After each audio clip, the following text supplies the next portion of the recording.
Hello everyone. आज हम acceleration के बारे में पढ़ेंगे। देखिए, बिल्कुल सिंपल वर्ड में अगर हम बात करें तो जब भी कोई बॉडी या ऑब्जेक्ट अपनी वेलोसिटी में चेंज करती है, फॉर एग्जांपल कोई कार है जो 10 मीटर पर सेकंड की स्पीड से पहले मूव कर रही है, ठीक है, इस वेलोसिटी से मूव कर रही है। अब इस वेलोसिटी को चाहे वो इंक्रीज करे, लाइक वो कर दे 15 मीटर पर सेकंड, या उस वेलोसिटी को कम कर दे, लाइक 5 मीटर पर सेकेंड, यानी उसकी जो इनिशियल और फाइनल वेलोसिटी है उसमें चेंजेस हो रहा है, ठीक है। तो जब भी इस तरह का चेंजेस हमें देखने को मिलता है तो हम बोलते हैं कि वो बॉडी जो है वो एक्सेलरेट कर रही है, ठीक है। और कई केसेस में ये भी हो सकता है कि बॉडी जो है या कोई गाड़ी है वो सेम स्पीड से जा रही है, like 10 metre per second, but time to time वो क्या कर रही है, डायरेक्शन को चेंज कर रही है। तब भी हम बोलेंगे कि वो बॉडी जो वो एक्सेलरेट कर रही है। फॉर एग्जाम्पल कोई भी लाइक सेकंड की सुई देख लो आप, जो घड़ी में लगी होती है, सेम स्पीड से मूव करती है, बट आप ध्यान से देखेंगे तो उसकी डायरेक्शन तो हर बार जो वो चेंज हो रही है, ठीक है। तो हम बोलेंगे कि वो भी जो है वो एक्सेलरेट कर रही है। उस केस में वेलोसिटी आपकी कांस्टेंट है, बट उसकी डायरेक्शन चेंज हो रही है, जिस वजह से उसको हम बोलेंगे कि वो जो सुई है वो एक्सेलरेट कर रही है, ठीक है। तो एक्सेलरेशन को एग्जिस्ट करने के लिए दो कंडीशंस लगती हैं। या तो आप वेलोसिटी में चेंजेस कर दो, यानी उसमें इंक्रीज कर दो या फिर डिक्रीज कर दो, या आप बॉडी की डायरेक्शन चेंज कर दो, या फिर आप दोनों ही चेंज कर सकते हैं, वेलोसिटी भी और डायरेक्शन भी, ठीक है। तो चलो नोट्स पे चलते हैं। देखिए, एक्सेलरेशन क्या होती है, what is acceleration. So acceleration is the name we give to any process where the velocity changes, यानी ऐसी प्रोसेस जिसमें वेलोसिटी चेंज होती है, ठीक है। Since velocity is a speed with a direction, ये चीज मैंने आपको पढ़ाई थी, जहां पे वेलोसिटी और स्पीड का डिफरेंस है, आप मेरा वीडियो देख सकते हैं कि जो वेलोसिटी है वो भी बेसिकली स्पीड ही होती है, पर जब हम स्पीड के साथ डायरेक्शन मेंशन कर देते हैं तो वही सेम स्पीड जो है वो वेलोसिटी कहलाती है, ठीक है। So since the velocity is a speed with a direction, there are only two ways for you to accelerate, यानी दो ही तरीके हैं जिस वजह से आप जो वो एक्सेलरेट कर सकते हो। First one is change your speed और चेंज योर डायरेक्शन। या तो आप अपनी स्पीड को चेंज करिए, कम करिए या फिर ज़्यादा करिए, या आप अपनी डायरेक्शन को चेंज करिए।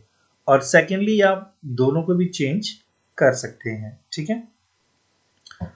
So the change in A velocity of an object could be an increase or decrease in speed or a change in the direction of motion। और किसी भी ऑब्जेक्ट की वेलोसिटी दो केसेस में चेंज होती है, या तो उसकी स्पीड कम हो रही है या फिर ज्यादा हो रही है, ठीक है। और सेकेंडली उसके जो डायरेक्शन, मोशन की जो डायरेक्शन है वो भी चेंज हो रही होगी, ठीक। सो इसके हम कुछ एग्जांपल्स देखेंगे कि कब कब जो वो एक्सेलरेशन आपको देखने को मिलेगी। लाइक जब कोई एप्पल गिरेगा पेड़ से तब आपको एक्सेलरेशन देखने को मिलती है। The moon orbiting around the earth, direction change कर रहा है। And when A car stop at the traffic lights, because पहले वो चल रही होगी और अचानक ही वो स्टॉप होगी, यानी उसकी स्पीड धीरे धीरे कम होगी और फिर एकदम से स्टॉप हो जाएगी। या एकदम से भी स्टॉप बोलने का मतलब कि स्पीड जो वो चेंज हो रही है, उसकी वेलोसिटी चेंज हो रही है, मतलब वो एक्सेलरेट कर रही है। Okay, so through this example we can understand that when there is a change in the direction of a moving object or an increase or decrease in the speed, acceleration occurs। यानी जब भी किसी object या body में velocity changes आपको देखने को मिलता है, चाहे वो इंक्रीज हो या डिक्रीज हो, या उसके मोशन की डायरेक्शंस चेंज हो रही हो, तब हम बोलेंगे कि वो एक्सेलरेट कर रहा है, या आपको एक्सेलरेशन देखने को वहां पे मिलेगी। ओके, अब एक नया सिनेरियो देखते हैं। If you are not changing your speed and you are not changing your direction, then you simply cannot be accelerating no matter how fast you are going.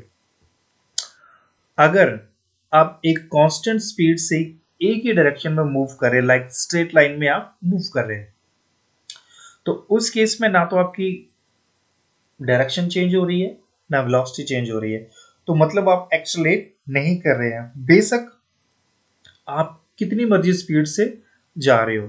जैसे कि मैंने डेफिनेशन में आपको बताया था कि एक्सेलरेशन जो है दो ही रीजंस की वजह से एग्जिस्ट करती है, या तो वेलोसिटी में चेंज करें या डायरेक्शन में चेंज करें या फिर दोनों में चेंज करें। अब जब आप वेलोसिटी में कोई चेंज नहीं कर रहे हैं, डायरेक्शन में कोई चेंज नहीं कर रहे हैं, तो आप चाहे जितनी मर्जी स्पीड से जाएं, राइट, तो आपको हम बोलेंगे कि यू आर नॉट एक्सेलरेटिंग। एक एग्जांपल देखते हैं। सपोज कोई जेट है जो कांस्टेंट स्पीड से एक स्ट्रेट लाइन में जा रहा है।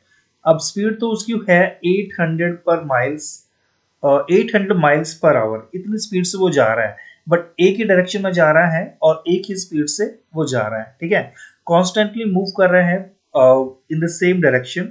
सो दैट मीन्स उस केस में ना तो वेलोसिटी चेंज हो रही है ना डायरेक्शन चेंज हो रही है, तो हम बोलेंगे कि वो वहां पे किसी भी टाइप की एक्सेलरेशन आपको देखने को नहीं मिलेगी, यानी वो जो जेट है वो एक्सेलरेट नहीं कर रहा है। पर जब उसी जेट को लैंड करना होगा, ठीक है, कहीं पे रुकना होगा, तो पहले तो उसकी स्पीड कम होगी, फिर एकदम से जीरो हो जाएगी, तो यानी उसकी वेलोसिटी में चेंज देखने को आपको मिलेगा और इवन उसकी डायरेक्शन भी चेंज होगी, ठीक है। तब हम बोलेंगे कि वो जो जेट है वो एक्सेलरेट कर रहा है, राइट। ओके, इसकी डेफिनेशन तो सिंपली है, rate of change of velocity with respect to time. Okay, so acceleration is defined as the rate of change of velocity with respect to time। और अब देखिए velocity वेक्टर क्वांटिटी है, that means acceleration भी vector quantity ही होगी, ये common sense की बात है, right. So acceleration is a vector quantity as it has both magnitude and direction. So it is also the second derivation of position with respect to time, or it is the first derivation of velocity with respect to time। इसके formula देख लेते हैं हम। जैसे कि हमने बोला था कि change in the velocity, right, final velocity और initial velocity with respect to time. So acceleration means vf minus vi dividing by change in time। vf is the final velocity and vi is the initial velocity। So acceleration is change in velocity dividing by change in time, that is delta v upon delta t, and the acceleration is delta v dividing by delta t। So the above equation says that the acceleration A is equal to the difference between the initial and final velocity, that is Vf minus Vi, divided by the time delta t it it took for the velocity to change from Vi to Vf। यानी delta T वो time है जो वो लेती है अपनी velocity को, मतलब इनिशियल वेलोसिटी से फाइनल वेलोसिटी तक पहुंचने के लिए। और इसके हम यूनिट की बात करें तो इसका यूनिट होता है मीटर पर सेकंड स्क्वायर, ठीक है। तो आज के लिए बस इतना ही, ये सिंपल आपको एक्सेलरेशन का डेफिनेशन बताया है, एक्सेलरेशन क्या होती है। और नेक्स्ट वीडियो में हम देखेंगे इसका थोड़ा सा डायरेक्शन के बारे में देखेंगे, और उसके बाद हम आगे चलेंगे, मतलब next the type of acceleration, right, instantaneous acceleration, average acceleration etcetera, उसके बारे में।